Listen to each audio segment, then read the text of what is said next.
Hi students, welcome to my channel Math Chem Made Easy. మన ఛానల్లో 10th class students సంబంధించి మ్యాథమెటిక్స్లో pass guarantee in 15 days program complete అయితే చేసాం. అయితే ఇప్పుడు ప్రజెంట్ 10th క్లాస్ ఎగ్జామ్స్ జరుగుతున్నాయి కాబట్టి తెలుగు ఎగ్జామ్ కంప్లీట్ అయింది, హిందీ కూడా కంప్లీట్ అయింది. నెక్స్ట్ ఇంగ్లీష్ ఎగ్జామ్ రాయబోతున్నారు. సో అయితే ఇక్కడ ఇంగ్లీష్ ఎగ్జామ్ కంప్లీట్ అయిన తర్వాత ఇంగ్లీష్ ఎగ్జామ్ అయినటువంటి ఆ రోజు యొక్క మధ్యాహ్నం హాఫ్ డే, అలాగే మన్నాడు 2 days కూడా హాలిడేస్ అయితే రావడం జరిగింది. అయితే ఈ టైంని మనం ఉపయోగించుకుంటే మంచి మార్క్స్ అయితే తెచ్చుకోవచ్చు. అయితే ఈరోజు మనకి డేట్ 19th హిందీ ఎగ్జామ్ అయింది, 20th హాలిడే కాబట్టి 21st మీరు ఈ ఇంగ్లీష్ ఎగ్జామ్ రాసేస్తారు. 22nd 23rd holidays, 24th exam ఉంటుంది. అంటే 2.5 days టైం ఉంటుంది. 2.5 days టైంని మీరు ఎలా యూటిలైజ్ చేసుకోవాలి, ఎలా యూటిలైజ్ చేసుకుంటే మంచి మార్క్స్ వస్తాయి అనేటువంటి విషయాన్ని ఈ వీడియోలో నేను చెప్పదలుచుకున్నాను. అయితే మొదటిసారిగా నా వీడియో ఎవరైతే చూస్తున్నారో వాళ్ళు మన ఛానల్ని తప్పకుండా సబ్స్క్రైబ్ చేస్తారనుకుంటున్నాను. అయితే ఈ వీడియోస్ 10th క్లాస్ స్టూడెంట్స్కి చాలా బాగా ఉపయోగపడతాయి కాబట్టి మీకు తెలిసినటువంటి 10th స్టూడెంట్స్ యొక్క పేరెంట్స్కి ఖచ్చితంగా షేర్ చేయండి. అలాగే మన వీడియోస్ కనుక మీకు నచ్చినట్లయితే లైక్ చేయండి, షేర్ చేయండి. అలాగే మన ఛానల్ని అయితే కనుక సబ్స్క్రైబ్ చేయడం మాత్రం మర్చిపోకండి. ఇంకా ఆలస్యం చేయకుండా వీడియోలోకి అయితే వెళ్ళిపోదాం. 10th క్లాస్ పబ్లిక్ ఎగ్జామ్లో మ్యాథమెటిక్స్కి సంబంధించి మనం pass guarantee in 15 days programme అనేటువంటి ప్రోగ్రాంలో మనం కొన్ని చాప్టర్స్ని అయితే మాత్రం స్పెసిఫిక్గా కవర్ చేయడం జరిగింది. ఆ చాప్టర్స్ ఏంటంటే రియల్ నెంబర్స్, అలాగే polynomials, quadratic equations,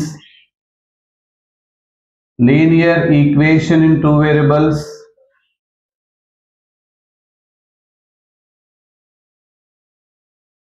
statistics, probability అనేటువంటి 6 టాపిక్స్ని అయితే నేను ఓవరాల్గా కవర్ చేయడం జరిగింది. ఈ 6 టాపిక్స్ నుంచి మనకి ఓవరాల్గా మనకి 15 వీడియోస్ అయితే చేసాం. 15 వీడియోస్ అయితే చేయడం జరిగింది. ఈ 15 వీడియోస్లో మొత్తం కలిపి వీడి యొక్క టైం ఎంత ఉంటుందంటే సుమారుగా 224, రఫ్గా ఎంత వచ్చింది 230 minutes ఉంటుంది. రఫ్గా 240 minutes వీడియోస్ ఉంటాయి దీంట్లో మొత్తం అంతా కలిపి టైం.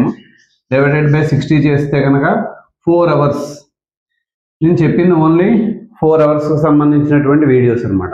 ఈ 4 hours వీడియోస్ని మనం 2.5 day టైం ఉంది కాబట్టి మనకి 1.5 dayలోనే ఈజీగా కంప్లీట్ చేయొచ్చు. 1.5 daysలో ఈజీగా ఎలా కంప్లీట్ చేసుకుంటామంటే మనకి హిందీ ఎగ్జామ్, ఇంగ్లీష్ ఎగ్జామ్ అయిన రోజు మధ్యాహ్నం 3 o'clock స్టార్ట్ చేస్తే మనం రియల్ నెంబర్స్ ప్రిపేర్ అవ్వడానికి జస్ట్ 3 to 5 times సరిపోతుంది.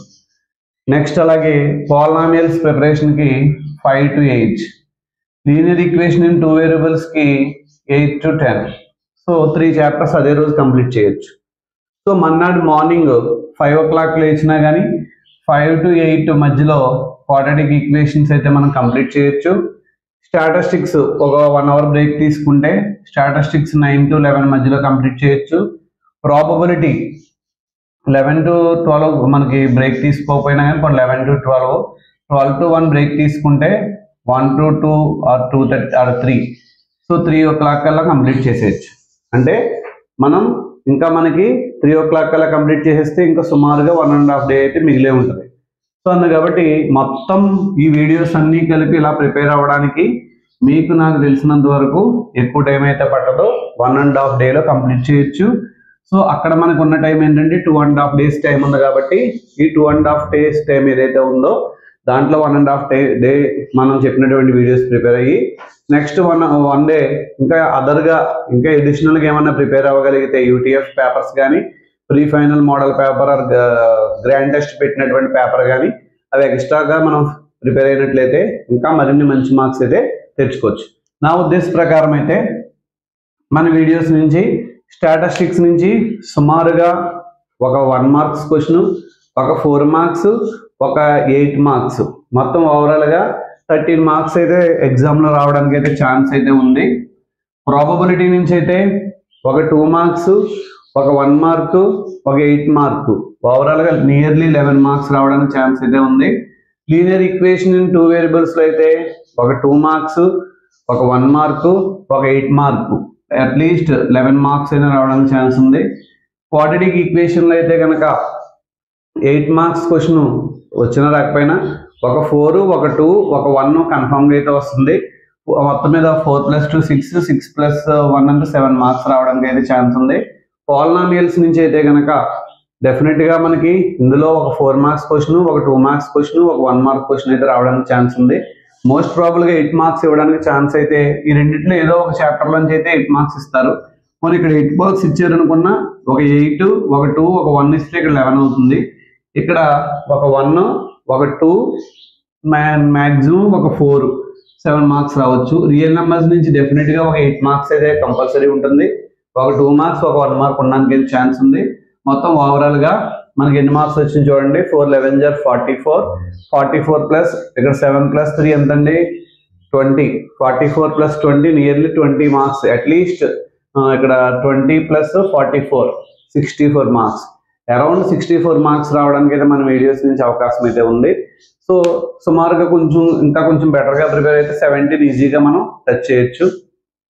సో మన వీడియోస్ యొక్క ఇంపార్టెన్స్ బట్టి సో మనం చెప్పిన మోడల్స్ అన్ని కవర్ చేసుకుని ఎగ్జామ్ కానీ వెళ్ళగలిగితే డెఫినెట్గా మంచి మార్క్స్ అయితే మనం తెచ్చుకోవచ్చు అనమాట. సో ఇప్పుడు పబ్లిక్ ఎగ్జామ్ రాసేటప్పుడు ఎటువంటి జాగ్రత్తలు తీసుకోవాలి, దానికి సంబంధించి మ్యాథ్స్కి సంబంధించి ఎటువంటి ప్రికాషన్స్ తీసుకుంటే మంచిది అనేది చెప్దాం అనుకుంటున్నాను. అవి చెప్పడానికన్నా ముందుగా అసలు పబ్లిక్ ఎగ్జామ్ పేపర్ మోడల్ ఎలా ఉంటుందంటే 4 సెక్షన్స్ ఉంటాయి. ఫస్ట్ సెక్షన్లో అయితే కనుక 12 క్వశ్చన్స్ ఇస్తారు. ఈచ్ క్వశ్చన్కి 1 మార్క్ ఉంటుంది. 12 అటెంప్ట్ చేసేయాలి, ఓవరాల్గా 12 మార్క్స్ వస్తాయి. సెక్షన్ 2లో అయితే కనుక 8 క్వశ్చన్స్ ఇస్తారు, 8 రాసేయాలి. ఈచ్ క్వశ్చన్ క్యారీస్ 2 మార్క్స్, ఓవరాల్గా 16 మార్క్స్ ఉంటాయి. సెక్షన్ 3లో అయితే కనుక 8 క్వశ్చన్స్ ఉంటాయి, ఈచ్ క్వశ్చన్ క్యారీస్ 4 మార్క్స్ అనమాట. సో 8 4 = 32 మార్క్స్ అయితే ఉంటాయి. ఓవరాల్గా ఇక్కడ 60 మార్క్స్ వచ్చినాయి. అలాగే నెక్స్ట్ 8 మార్క్స్ క్వశ్చన్స్ 5 క్వశ్చన్స్ ఇస్తారు. వీటికి ఇంటర్నల్ చాయిస్ ఉంటుంది, ఏఆర్బి అనేటువంటి ఇంటర్నల్ చాయిస్ ఉంటుంది. మొత్తం మనకున్నాయి 14 చాప్టర్లు. 14 చాప్టర్లో ఏఆర్బి అని ఇచ్చినప్పుడు ఒక చాప్టర్ ఖచ్చితంగా కంప్లీట్గా లీనియర్ ఈక్వేషన్ ఇన్ 2 వేరియబుల్స్ నుంచి 2 ఎస్ఏ క్వశ్చన్స్ అయితే ఇవ్వడం జరుగుతుంది. ఆ చాప్టర్ తీసేస్తే ఇంకా 13 చాప్టర్స్ ఉంటాయి. 13 చాప్టర్స్లోంచి ఇంకా 4 క్వశ్చన్స్ మిగిలిన 4 2 = 8, 13 చాప్టర్స్ నుంచి 8 ఎస్ఏ క్వశ్చన్స్ అయితే ఇస్తారు. సో ఏదైనప్పటికీ ఇందులో ఈచ్ క్వశ్చన్కి 8 మార్క్స్ కాబట్టి 5 8 = 40 మార్క్స్ అయితే ఉంటుంది. సో ఓవరాల్గా మ్యాథ్స్ పేపర్ 100 మార్క్స్ ఉంటుంది. అయితే ఎగ్జామ్లో మనకు ఉండేటువంటి టైం ఎంత అంటే కనుక 3 అవర్స్ టైం ఉంటుంది. 3 అవర్స్ 15 మినిట్స్ అంటున్నారు కానీ 3 అవర్స్ లెక్కేసుకుంటే కొన్ని 3 hours into 3 × 60 180, 3 × 60 180 plus 15 minutes extra ఇస్తారు. సో 15 మినిట్స్ ఎక్స్ట్రా ఇచ్చారు కాబట్టి 15 మినిట్స్ ఎక్స్ట్రా వదిలేద్దాం, 180 మినిట్స్ అయితే ఉంటుంది. సో ఇక్కడ ఎక్స్ట్రా క్వశ్చన్స్ చాయిస్తో కలిపి లెక్కేసుకుంటే ఇది ఒక 40 యాడ్ చేసుకోవాలి. 140 మార్క్స్కి అయితే మనం ఎగ్జామ్ రాయాలి. సో 195 ఉంటుంది. 195లో రఫ్గా సుమారుగా మనం యూజ్ చేసుకునేది ఈచ్ మార్క్కి ఇంకో 40 యాడ్ అయితే 140 అవుతుంది. సో అప్పుడు రిమైనింగ్ మనకి ఎంత మిగులుతుంది, ఒక 55 మినిట్స్ అయితే కనుక సుమారుగా మిగిలిపోతుంది. అయితే ఏదైనా కానీ మనకి సుమారుగా 1 మార్క్కి 1 మినిట్ వచ్చేలాగా మనం బ్యాలెన్స్ చేసుకుంటే బెటర్. సో 1 or 2 మినిట్స్ అది పెద్ద సమస్య అయితే ఏం కాదు. కానీ ఇటు వచ్చి 195 మార్క్స్ 195 మినిట్స్ అయితే ఉంది. 195 మినిట్స్ని 140 మార్క్స్ చాయిస్ రాయడానికి అయితే మనం యూటిలైజ్ చేయాలి. మనకి యావరేజ్ అండ్ బిలో యావరేజ్ స్టూడెంట్స్కి అయితే ఇబ్బంది అయితే ఉండదు నాకు తెలిసినంత వరకు. అక్కడ ఉన్న టైం 195 మినిట్స్ కాబట్టి వాళ్ళు అలాగే 80 మార్క్స్కే రాస్తారు కాబట్టి ఈచ్ మార్క్కి 2 మినిట్స్ చొప్పున లెక్కేసుకున్న 2 marks questions 1 mark question each క్వశ్చన్కి 4 మినిట్స్లో కంప్లీట్ చేసేలాగైతే మీరు ప్లాన్ చేసుకోండి. ఈచ్ క్వశ్చన్ 4 మినిట్స్లో కంప్లీట్ అయ్యేలా చూసుకోండి. 2 మార్క్స్ క్వశ్చన్స్ అయితే కనుక నియర్లీ 8 మినిట్స్లో 8 or 10 మినిట్స్లో కంప్లీట్ చేసుకోవడానికి చూసుకోండి. 4 మార్క్స్ క్వశ్చన్ అయితే కనుక 4 2 = 8 కాబట్టి మనకి ఇక్కడ 2 2 = 4 మినిట్స్ అండి ఇక్కడ. ఓకే, ఈచ్ క్వశ్చన్కి 1 మినిట్ అనుకున్నాం, 2 మినిట్స్ అనుకున్నాం కదా. సో 80 ఉంటే 2 మినిట్స్ అంటే ఇక్కడ 2 మినిట్స్, ఇక్కడ 4 మినిట్స్, ఇక్కడ 4 2 = 8 మినిట్స్ అంటే 8 to 10 మినిట్స్ యూస్ చేసుకోవాలి. ఇక్కడ 8 2 = 16 మినిట్స్ అంటే 16 అంటే రఫ్గా 16 కాదు, ఇది ఇంచుమించుగా 16 to 20 మినిట్స్ యూటిలైజ్ చేసుకోవచ్చు. 8 to 10 minutes, take 4 to 5 minutes అనమాట. మ్యాక్సిమం ఇది 2 minutes కన్నా ఎక్కువైతే పట్టదు. సో ఇలా మనం ప్లాన్ చేసుకుని జాగ్రత్తగా రాసుకున్న తర్వాత చాయిస్ అనేది రాయాలి. అసలు ఇక్కడ యాక్చువల్గా ఎగ్జామ్ ప్యాటర్న్లో రాసేటప్పుడు మ్యాథ్స్కి సంబంధించి మనకి ఏ సెక్షన్లో అయితే క్వశ్చన్స్ బాగా వచ్చో ఆ సెక్షన్ ముందు మొదలు పెట్టమని చెప్తాను జనరల్గా. అయితే ఇక్కడ ఒక విషయం ఏంటంటే సెక్షన్ మనకు సంబంధించి 1 marks క్వశ్చన్స్ రాసేటప్పుడు 1 నుంచి 12 వరకు సీరియల్ నెంబర్లో రాసుకుంటూ వెళ్తే బెటర్. ఎప్పుడైనా కానీ మనకి ఏదైనా క్వశ్చన్ తెలియదు ఉంటే దాన్ని గ్యాప్ వదిలేసుకోవడం 1 markలో, చివరిలో టైం ఏమైనా మిగిలితే దానికి సంబంధించిన ఆన్సర్ రాయడానికి అయితే మనం ట్రై చేయాలి. ఓకేనా? అలా సెక్షన్ 1ని మ్యాక్సిమం డల్లర్స్ బిలో యావరేజ్ పిల్లలు ఎవరైతే ఉన్నారో వాళ్ళ ముందు సెక్షన్ 1 మొదలు పెట్టకూడదు. మీకు బాగా వచ్చిన 8 marks 4 marks చేయాలి. ఎందుకంటే ఎక్కువ మార్క్స్ దాంట్లో స్కోర్ చేయడానికి అవకాశం అయితే ఉంటుంది కాబట్టి ముందు 8 marks రాసుకుని తర్వాత మీకు వచ్చిన 4 marks రాసి తర్వాత మీకు వచ్చినటువంటి 2 marks మొదలెట్టేటప్పుడు మాత్రం మీకు వచ్చినా రాకపోయినా 82 marks సీక్వెన్స్లో రాసుకుంటూ వెళ్ళాలి. తెలియని క్వశ్చన్ ఉంటే గ్యాప్ లీవ్ చేసుకోవాలి. నెక్స్ట్ సెక్షన్ 1 రాసేటప్పుడు అన్నీ కూడా సీక్వెన్స్లో రాసుకుంటూ వెళ్ళాలి. అంటే సెక్షన్ 1 సెక్షన్ 2లో మాత్రం ఎట్టి పరిస్థితుల్లో సీక్వెన్స్లో రాసుకుంటూ వెళ్తే మనకు బెస్ట్ రిజల్ట్ రావడానికి అయితే అవకాశం ఉంది. 8 marksలో మాత్రం మీకు వచ్చినవి రాయండి ముందు, నెక్స్ట్ 4 marksలో మీకు వచ్చినవి రాయండి, నెక్స్ట్ 1 marks 2 marks 1ల ముందు రాసి 2 తర్వాత రాసిన పర్లా 2. అలాగే నెక్స్ట్ రఫ్ వర్క్ చేసేటప్పుడు ఎప్పుడు కూడా వెనకాల ఎక్కడో లాస్ట్ పేజీలో అయితే రఫ్ వర్క్ అయితే చేయకూడదు. ఇక్కడ యాక్చువల్గా బుక్లెట్లో చుట్టూ బార్డర్ కొడతారు, లెఫ్ట్ సైడ్ ఎక్కువ బార్డర్ కొట్టాలి. ఎందుకంటే క్వశ్చన్ నెంబర్ వేయాలి, వాల్యుయేషన్ చేసే వాళ్ళు అయితే మార్క్స్ ఇక్కడ వేస్తారు కాబట్టి పైన కింద లెఫ్ట్ సైడ్ సన్నగా గీత కొట్టుకోవాలి. రఫ్ వర్క్ చేయడానికి ఇలా మార్జిన్ తీసుకుని ఏ ప్రాబ్లం దగ్గర ఆ ప్రాబ్లం దగ్గరే మనం రఫ్ వర్క్ చేస్తే మంచిది. రఫ్ వర్క్ అయితే ఎక్కడ వరకు అయితే చేసామో అక్కడ అడ్డంగా గీత కొట్టుకోవాలి. అలా పేజ్కి మ్యాక్సిమం 2 marks అయితే కనుక మ్యాక్సిమం 3 or 4 క్వశ్చన్స్ పడతాయి. 1 mark అయితే 4 or 6 క్వశ్చన్స్ పడతాయి. 4 marks అయితే ఒక క్వశ్చన్ రాయండి. 4 marks and 8 marks క్వశ్చన్స్ రాసేటప్పుడు ఎప్పుడు కూడా కొత్త పేజీలో స్టార్ట్ చేస్తే మంచిది. అది కూడా దట్టు 8 marks ప్రాబ్లమ్స్ అయితే లెఫ్ట్ సైడ్ పైన స్టార్ట్ చేయాలి, రైట్ సైడ్ బాటంలో ఎండ్ అవుతుంది. సో అలా రాయడం వల్ల మీకు కన్ఫ్యూజన్ ఉండదు, ఏదైనా మిస్టేక్ చేయడానికి అయితే అవకాశం చాలా తక్కువ ఉంటుంది అనమాట. 24 pages ఉన్న బుక్లెట్ ఇస్తారు కాబట్టి మీరు జాగ్రత్తగా మేనేజ్ చేసుకుంటూ రాసుకోవాలి. ఆ పేజెస్ గురించి కూడా నెక్స్ట్ నేను చెప్తాను. అలా చేయడం వల్ల ఏంటంటే ఇబ్బందులు, సో అలా చెక్ చేసుకోవడం చాలా మంచిది. 1-2 సార్లు చెక్ చేసుకుని చాయిస్ క్వశ్చన్స్ కూడా ఏ ఒకటి రాయండి. మీకు తెలిసినా తెలియకపోయినా ప్రతి క్వశ్చన్ అటెంప్ట్ చేయండి. ఒక క్వశ్చన్కి 2 రకాల ఆన్సర్లు అనిపిస్తే 1 markలో కానీ 2 marksలో కానీ మెరిట్ పిల్లల కోసం చెప్తున్నాను. 2 రకాల ఆన్సర్స్ అనిపిస్తే ఫ్రంట్ ఒక ఆన్సర్ రాయండి, లాస్ట్లో చాయిస్ అని పెట్టి వేరే రకంగా కూడా రాయండి.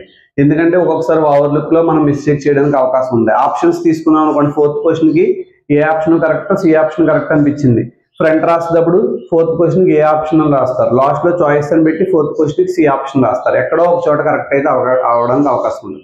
అలాగే అన్ని క్వశ్చన్స్ అన్ని చోట్ల అన్ని ఆప్షన్స్ రాస్తే మాత్రం పేపర్ వాల్యుయేషన్ చేసే వాళ్ళు కొంచెం ఇబ్బంది అవుతుంది. అలా అయితే మాత్రం మార్క్స్ అయితే అవార్డ్ చేయొచ్చు చేయకపోవచ్చు. సో చాలా జాగ్రత్తగా అయితే మీరు చూసుకోవాలి. ఇప్పుడు 24 pages బుక్లెట్ ఇచ్చారు, దాని గురించి మాట్లాడదాం. 24 pages బుక్లెట్లో ఓవరాల్గా మనకి ఎన్ని మార్క్స్ వచ్చినాయి అనుకున్నాం ఇందాక. మనకి మార్క్స్ అయితే 100 marks ప్లస్ ఇక్కడ చాయిస్తో కలిపి 40 marks కాబట్టి 140 marksకి డివైడ్ చేయాలి 24 pages బుక్లెట్ని. 140 pages 140 marks, పేజెస్ ఏమో 24. సో 4 tables 6 times, 4 table ఇందులో 35 times కదా. సో రఫ్గా పేజీకి వచ్చి 6 marks అయితే రాయాల్సిన అవసరం ఉంది. 6 marks రాయిస్తే అప్పుడు చాయిస్తో సహా సరిపెట్టగలం మనం. 6 marks రాయాలంటే కనుక పేజీకి ఎట్టి పరిస్థితుల్లో 6 to 1 marks రాయాలి.